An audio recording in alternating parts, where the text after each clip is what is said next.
Hello dear students, कैसे हैं आप सभी।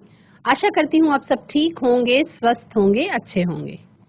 मेरा नाम समता है और बच्चों, क्लास 10th में आपको आनुवंशिकता और जैव विकास ये वाला जो चैप्टर है इसको करवाया जा रहा है, तो थोड़ा सा ध्यान से इसको समझ लेंगे और उसके बाद आगे हम कंटिन्यू करते हैं। बिना देरी किए हुए स्मार्ट बोर्ड की तरफ चलेंगे और आगे बढ़ेंगे। बच्चों, इनहेरिटेंस ऑफ टू जीन्स, जिसमें आपको डाई हाइब्रिड क्रॉस की जहां पर बात हो रही है, इसमें आपका इस डाई हाइब्रिड क्रॉस का मतलब क्या होता है। डाई हाइब्रिड क्रॉस का मतलब होता है कि मेंडल ने जब प्रयोग किए उस समय पे उन्होंने क्या किया, उन्होंने एक साथ दो लक्षणों का चुनाव कर लिया, एक साथ ही दो लक्षणों का चुनाव किया और साथ ही साथ दोनों पर प्रयोग किए, जिसमें उन्होंने क्या लिया, उन्होंने बीज का शेप लिया और बीज का रंग लिया। क्या क्या लिया? सीड कलर और सीड शेप। उन्होंने सीड कलर लिया और सीड शेप लिया और दो कैरेक्टर्स को उन्होंने कंसीडर किया प्रयोग करने के लिए। Yellow colour and round shape is dominant. वो अगर हम बिल्कुल अभी इस समय अगर रिलेट करके देखें तो ये चीज सही नहीं आती है। ज्यादातर मटर के दाने हरे होते हैं, लेकिन उन्होंने जो एक्सपेरिमेंट किए थे उसमें उनको मटर के दाने डोमिनेंट जो कैरेक्टर था वो उनका येलो कलर आया था और राउंड शेप जो है वो डोमिनेंट आया था over green colour and wrinkled shape. Green colour और रिंकल्ड शेप पर येलो कलर और राउंड शेप जो है वो डोमिनेंट था। तो ये इस तरह से राउंड येलो, राउंड के लिए कैपिटल आर और येलो के लिए कैपिटल वाई। इसी लक्षण के रिंकल्ड के लिए स्मॉल आर और ग्रीन कलर के लिए स्मॉल वाई लिखा गया। ठीक है, गैमीट्स का फॉर्मेशन हुआ तो यहाँ से एक आर आया, एक वाई आया, यहाँ पे भी एक आर आया, एक वाई आया। अब कैपिटल आर स्मॉल वाई बना, कैपिटल आर कैपिटल वाई बना और यहाँ पे स्मॉल आर स्मॉल वाई बना। दोनों का फ्यूजन हुआ। ठीक है, तो क्या क्या बना? Capital R capital Y small Y. अब ये कैसे बना, इसको अगर समझने की कोशिश करें, मान लीजिए नहीं आ रहा है समझ में, तो इसको समझने की कोशिश करते हैं कि ये कैसे बना। यहाँ पे कैपिटल आर है और कैपिटल वाई है, यहाँ पे स्मॉल आर है और स्मॉल वाई है। ठीक है, इसका क्रॉस होगा तो कैसे बनता है वो देखेंगे, है ना। ये यहाँ पे कैपिटल आर आ जाएगा, स्मॉल आर आ जाएगा और यहाँ से ये वाई जो है इसके साथ मैच होगा। ये इस तरह से एक्चुअल में इसका क्रॉस है, तो यहाँ पे वाई और स्मॉल वाई, इस तरह से ये फॉर्मेशन हुआ। फर्टिलाइजेशन के बाद ये इस तरीके से आपका F1 जनरेशन तैयार हो गई। क्या तैयार हो गई? F1 जनरेशन तैयार हो गई, जिसको फर्स्ट फिलियल प्रोजेनी कहते हैं। अब इसमें क्या कराया गया? सेल्फ पॉलिनेशन कराया गया। इसमें क्या कराया गया? सेल्फ पॉलिनेशन कराया गया। ठीक है, तो जब सेल्फ पॉलिनेशन कराया गया तो आर वाई और स्मॉल वाई, इसका सेल्फ पॉलिनेशन कराया गया। इस तरीके से स्क्वायर निकला। अब इसमें देख रहे हैं कि यहाँ पे ये round yellow, capital R capital Y, ये इस तरीके से क्रॉस किया। ठीक है, तो ये राउंड येलो बना। यहाँ पे इसका इससे क्रॉस हुआ, इसका फिर इससे क्रॉस हुआ और इसका इससे क्रॉस हुआ। उसके बाद सेकंड वाली लाइन में देखेंगे इसका इससे क्रॉस होगा, इसका फिर इससे, इसका फिर इससे, और थर्ड में भी इसी तरीके से, फोर्थ में भी इसी तरीके से। तो ये चौखाना बनके एक तैयार हो गया। अब जब आप आगे क्लास में पहुंचेंगे तो आपको समझ में आएगा कि ये जो चौखाना है, इस चौखाने का भी एक स्पेशल नाम है ना। अभी केवल इतना समझ लेंगे कि ये किस तरीके से बनके तैयार हुआ। कैपिटल आर जो है वो राउंड येलो सीड्स के लिए तैयार हुआ और स्मॉल वाई ये रिंकल्ड ग्रीन के लिए यूज किया गया। तो बच्चों, ये जो है ये आपका मेंडल का एक्सपेरिमेंट था, है ना। इसमें आप सभी ने देखा कि एक साथ ही दो लक्षणों पर उन्होंने एक प्रयोग कर लिया और वो क्या कहलाया वो आपका इनका मेंडल का experiment, inheritance of two genes कहलाया। तो ये लक्षण अपने आप को कैसे प्रकट करते हैं? हार्मोन्स के द्वारा ये अपने आप को प्रकट करते हैं। अब इसमें जिस तरह से गोल हरे बीज और झुर्रीदार राउंड येलो है ना, और झुर्रीदार ग्रीन जो बीज थे उनमें जब क्रॉस कराया गया तो इस तरीके से चीजें सामने आई। अब इसमें आप देख रहे हैं कि जो ये चीज सामने, इसमें फिनोटिपिक रेशियो जो था दिखने में वो 9:3:3:1 का था, यानी कि दिखने में 9 पौधे एक जैसे थे, 3 एक जैसे, 3 एक जैसे और एक अलग। अब इसमें राउंड येलो कितना था? राउंड येलो था 9, राउंड ग्रीन था 3, रिंकल्ड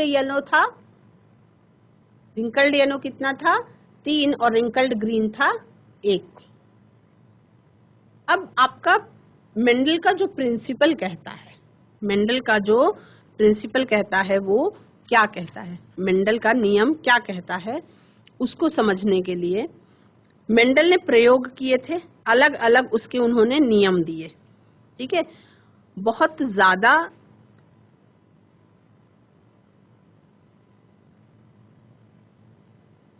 आगे जानने की जरूरत नहीं है, है ना, बस इतना जानेंगे कि जो प्रयोग किए गए थे उन्होंने इस तरीके से प्रयोग किया जब, तो उसके बाद उन्होंने आगे देखा कि किस तरह से ये चेंज हो जा रहा है, इसका जो रेशियो था वो चेंज हो जा रहा था। रेशियो क्या हुआ?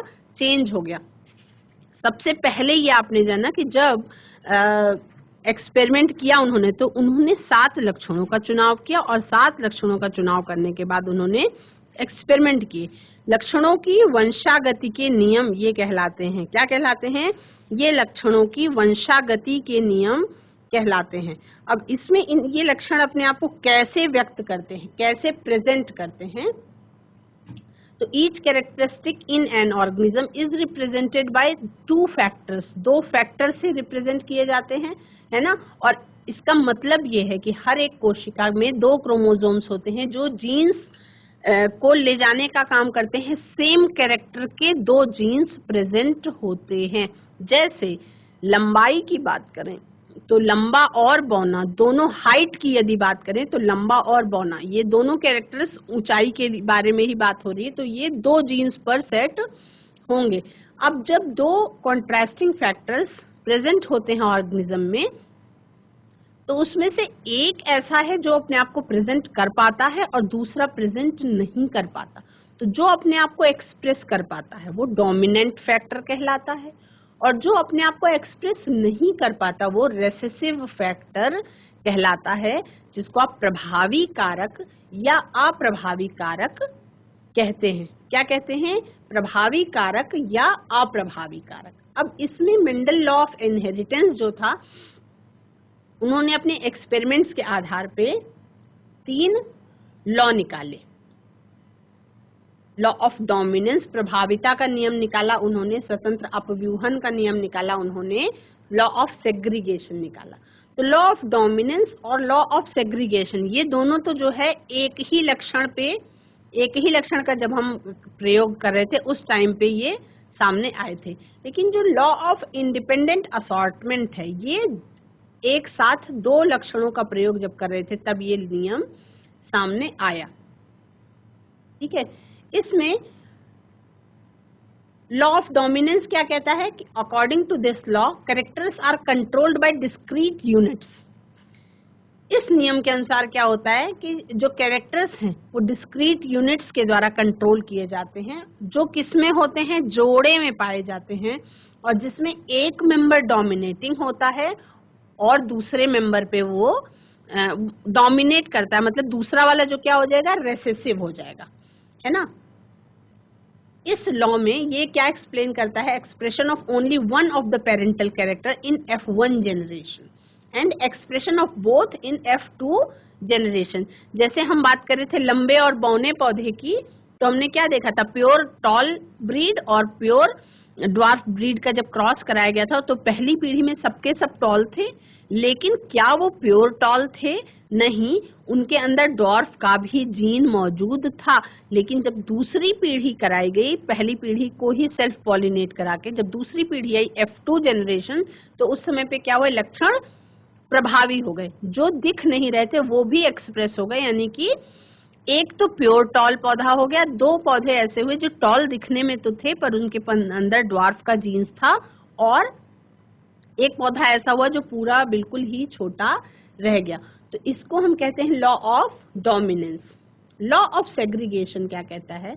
This law states that the two alleles of a pair segregate और सेपरेट ड्यूरिंग गैमीट फॉर्मेशन, यानी कि गैमीट फॉर्मेशन के दौरान जो एलील्स के पेयर्स होते हैं वो अलग अलग हो जाते हैं, है ना।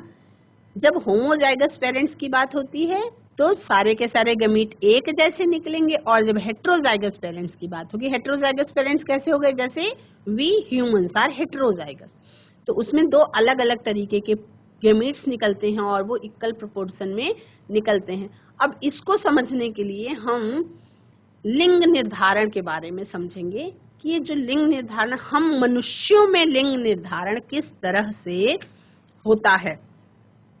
लिंग निर्धारण यानी कि कैसे ये डिसाइड होता है कि जो पेट में पल रहा बच्चा है वो बेबी बॉय होगा या बेबी गर्ल होगा, ये कैसे डिसाइड होता है ना, उसको समझने की कोशिश करेंगे। कैसे समझेंगे?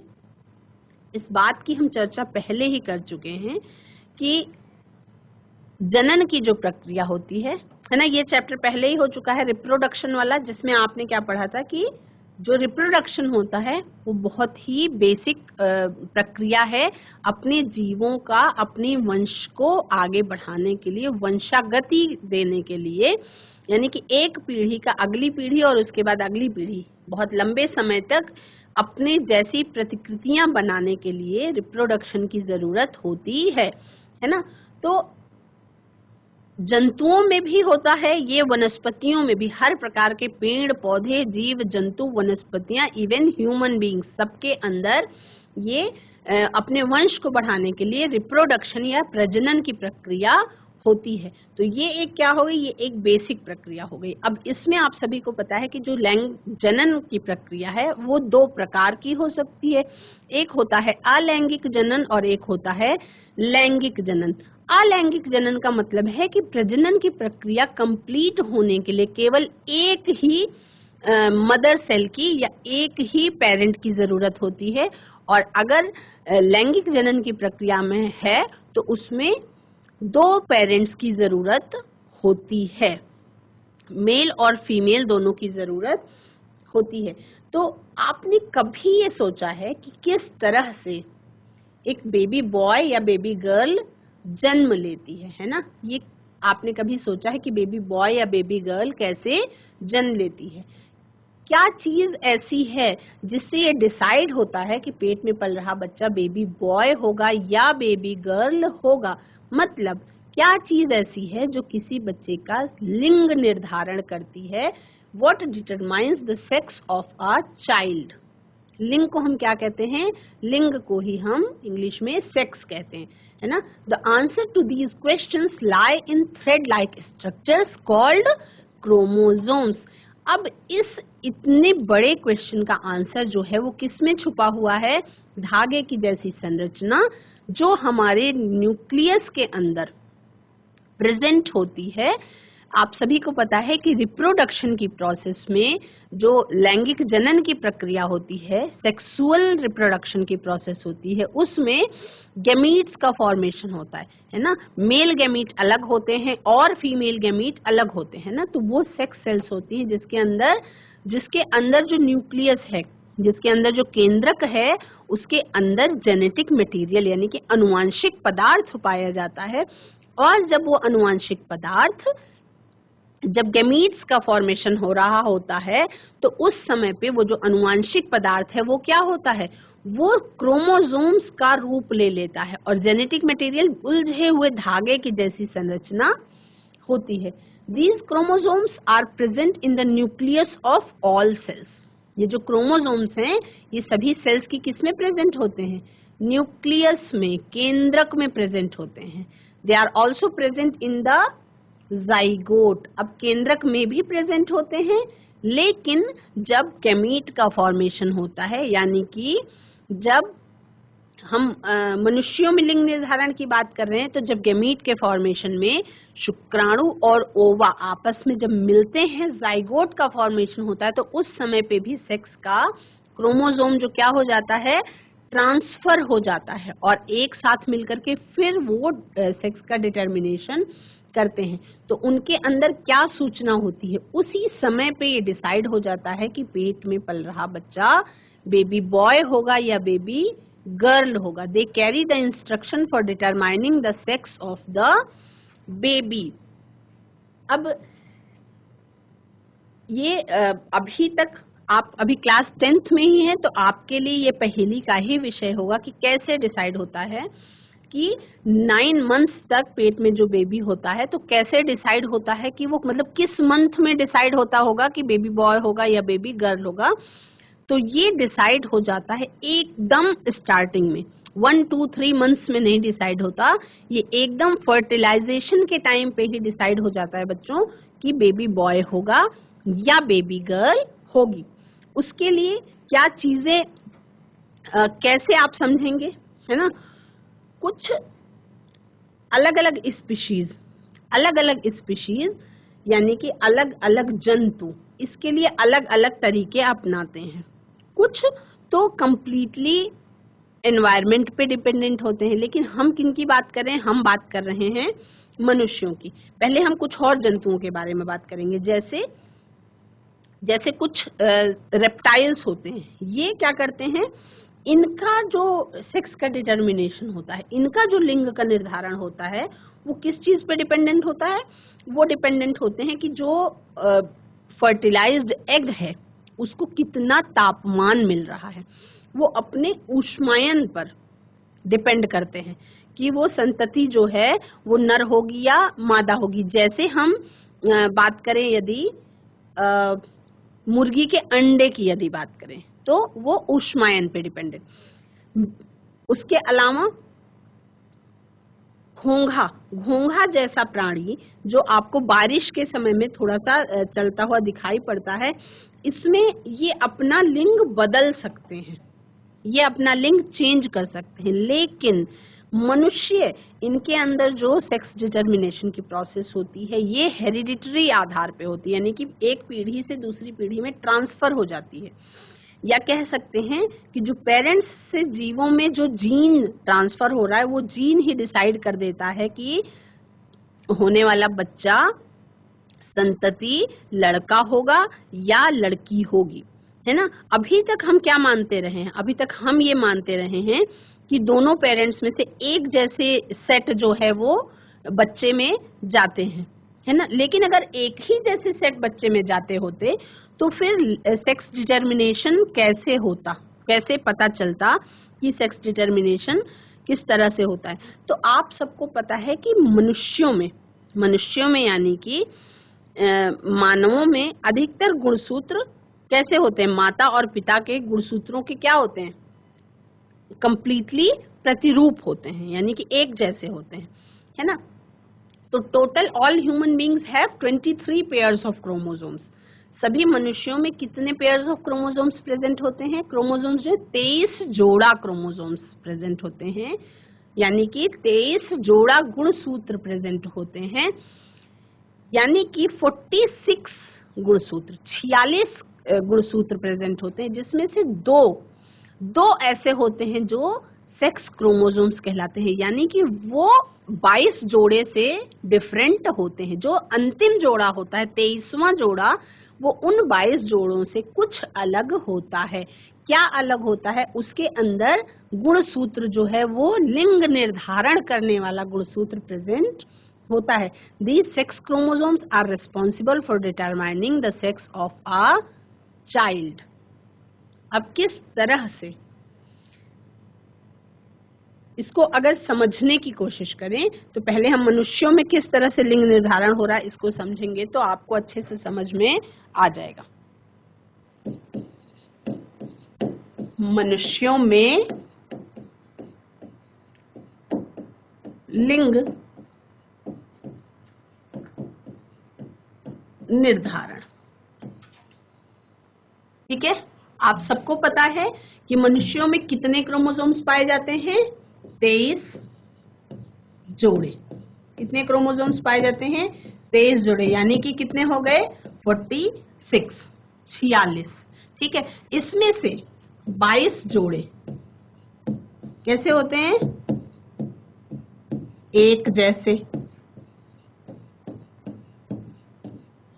और जो 23वां जोड़ा है, 23वां जोड़ा, इसमें क्या होते हैं? लिंग गुणसूत्र पाए जाते हैं, यानी कि 23वां जोड़ा जो है वो लड़का या लड़की क्या होगा ये डिसाइड करता है। अब इसको समझने के लिए कैसे हम समझेंगे?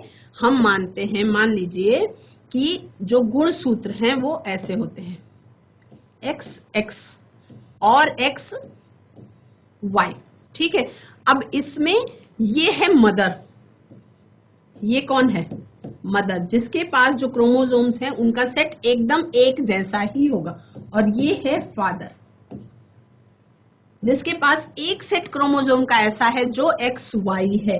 ठीक है, तो किस तरीके से मैचिंग होगी और कौन कौन सा, आप अगर देखें इसमें फर्टिलाइजेशन होगा, फर्टिलाइजेशन होगा। ठीक है, अब फर्टिलाइजेशन के समय पे अगर एक्स का एक्स के साथ मैच हुआ तो क्या बनेगा? एक्स का वाई के साथ मैच हुआ तो क्या बनेगा? अगर एक्स का एक्स के साथ मैच हुआ तो बनेगा बेबी गर्ल, और यदि एक्स का वाई के साथ मैच हो गया तो क्या बनेगा? बेबी बॉय, है ना? तो अब इस किस तरीके से समझेंगे कि लड़कियों के होने की संभावना ज्यादा होती है लड़कों के मुकाबले, लेकिन देखा क्या जा रहा है कि लड़कियां अब कम हो रही हैं, लड़के हो रहे हैं ज्यादा। तो उसके लिए आप लोगों को वो एक नॉर्मल सा विषय हो गया कि अब जो लड़कियों की क्या हो रही, कन्या भ्रूण हत्या, है ना?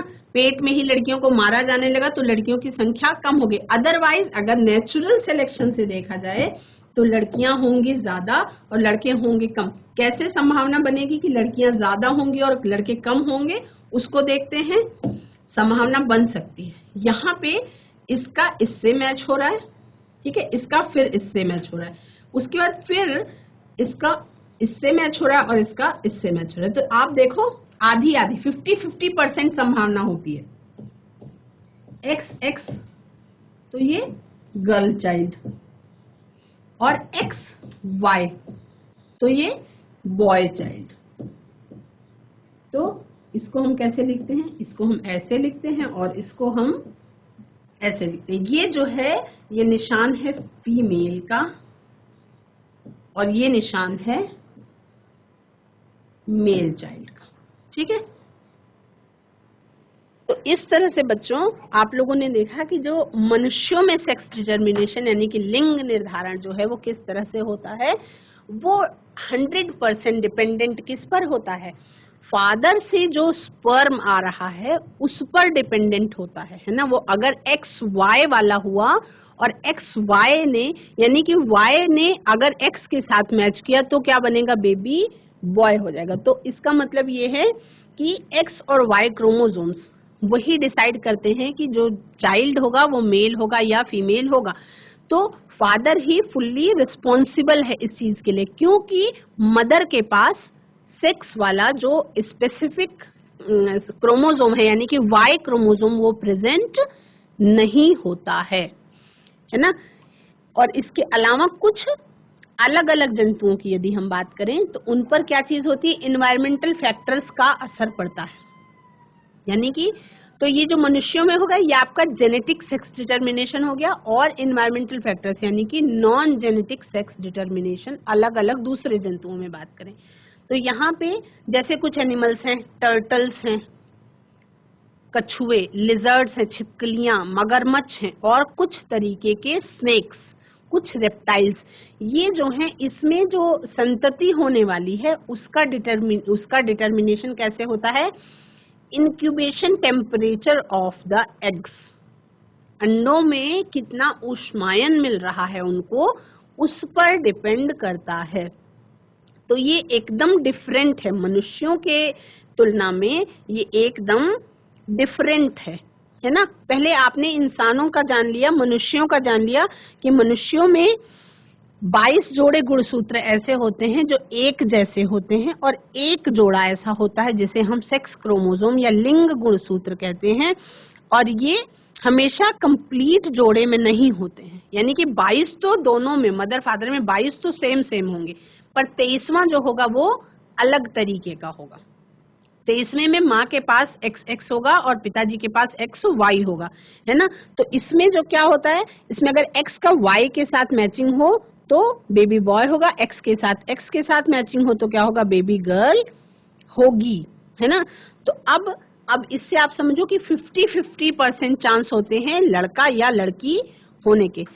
सभी बच्चे, चाहे वो लड़का हो या लड़की हो, है ना, अपने माता पिता से X क्रोमोसोम को रिसीव करते हैं, और जिसको Y क्रोमोसोम रिसीव होता है वो लड़का होता है, जिसको X क्रोमोसोम रिसीव होता है दोनों जोड़ों में वो कैसा होता है, वो लड़की होता है।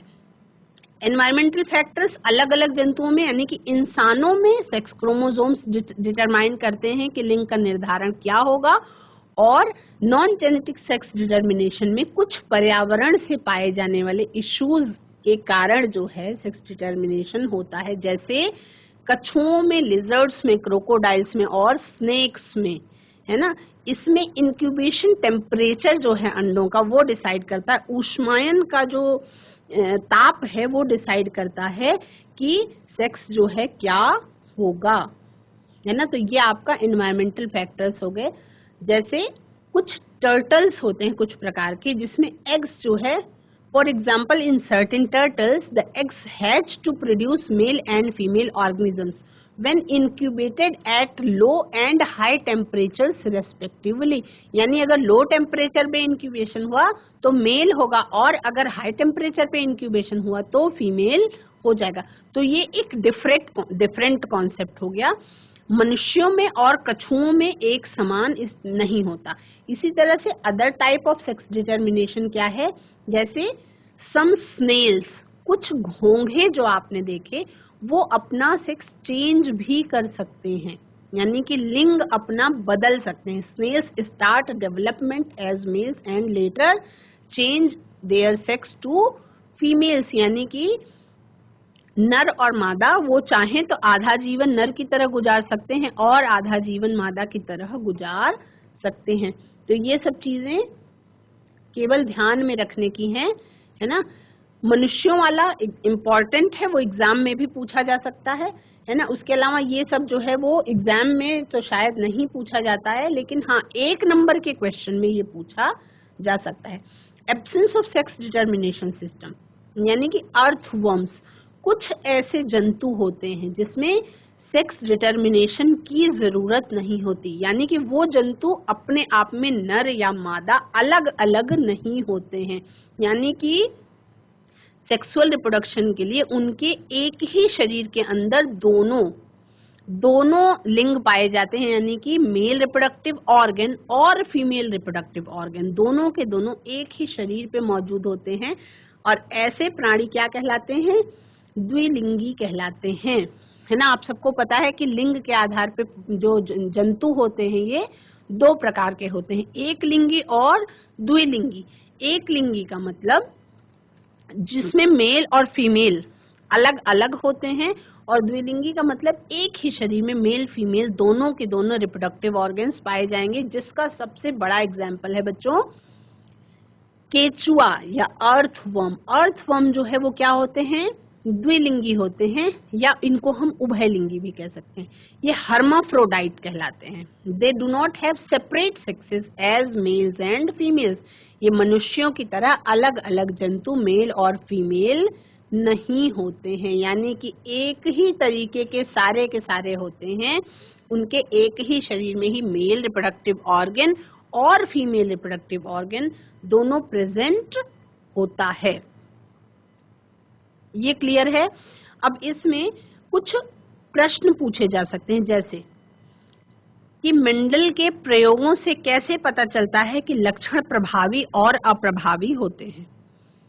दूसरा, कैसे पता चलता है कि अलग अलग लक्षण स्वतंत्र रूप से वंशानुगत होते हैं। है ना।